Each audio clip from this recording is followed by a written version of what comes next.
Hello, hi there, my name is Wai Leong. I'm Nikki, nice to meet you.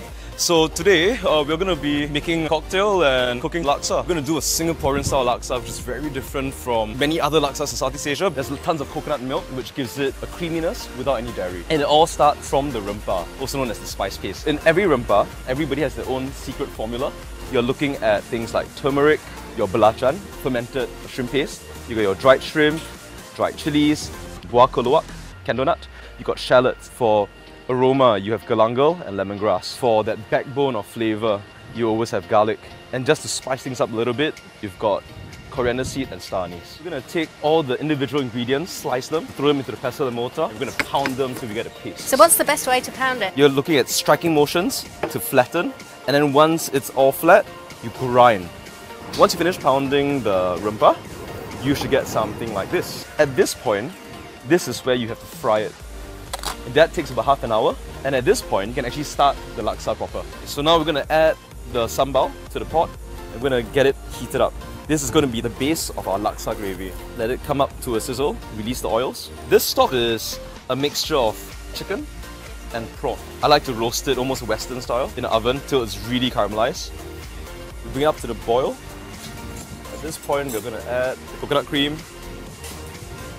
I like mine really creamy. I got a lot of laksa leaf here, more than I need for garnish, so I'll just throw some inside.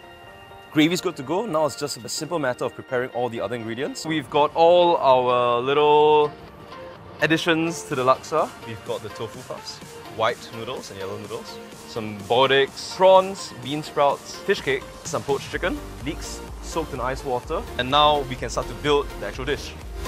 There's so many eateries in Changi Airport where you can find laksa. For example, you can go to the Singapore Food Street. You can also go to Kilini Kopitiam. Laksa is one of those universal dishes in Singapore. Anywhere from $3 all the way to $30. You can always find an iteration of laksa anywhere on this island.